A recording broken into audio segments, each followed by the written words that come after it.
Today, we're going to look at some of the most common punctuation marks and symbols that you can find on your keyboard. And as my videos focus on spoken communication, not on writing, I'm not actually going to explain how and why we use each of these. However, I am going to make sure that you know what we call them and how we talk about them in English. First, we have this thing that you put at the end of every sentence. In the United States, we call it a period. In the United Kingdom, they call it a full stop. However, if you are reading a website name or an email address, you can just say dot. Next, we have this punctuation mark that we usually use to separate ideas.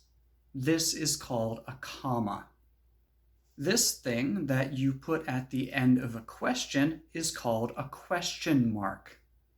And this thing that shows excitement or anger is called an exclamation mark. This thing that often highlights examples is called a colon. And this thing that can be used to separate clauses is called a semicolon. This thing that you use to create contractions is called an apostrophe. These are called quotation marks because we use them to separate a quote from the rest of the writing. A quote is something that someone said. This is called a slash. Slash is also what you can do with a sword or a knife. You can stab someone or you can slash someone. This is called a backslash because it is a backwards slash. This thing that is used to connect words and connect parts of words is called a hyphen. This is called a dash. It looks like a hyphen, but it's longer. This thing that you might use to create a space in a username is called an underscore.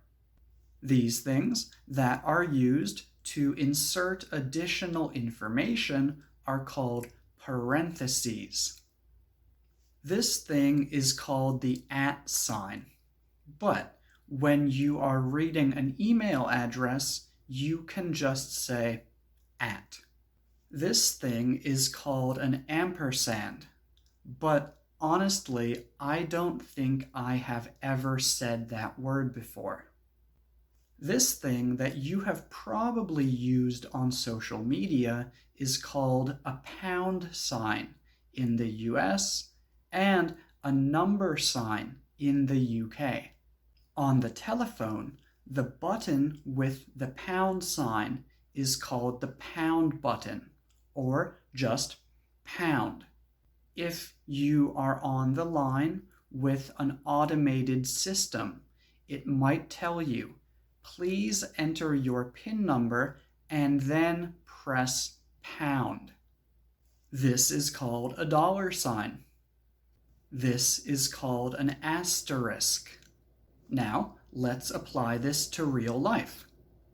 Your friend is giving you their email address.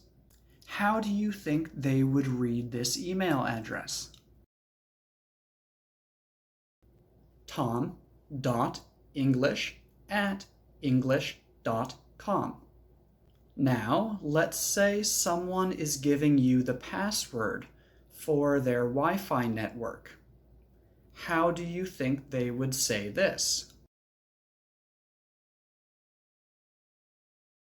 Uppercase W, lowercase w, underscore, dollar sign, pound sign, 5, @ sign, asterisk, lowercase p, uppercase p, question mark, exclamation mark.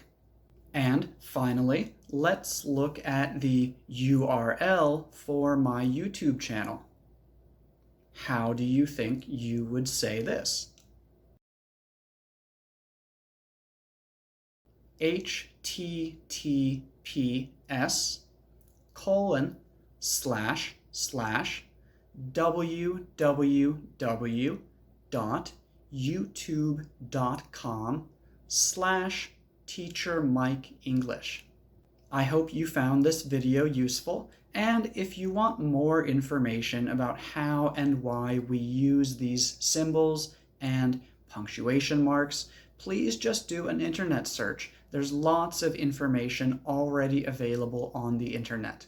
Like I said earlier, I'm not going to explain all of these rules in detail here because it doesn't really fit with my goal of helping you to improve your spoken communication.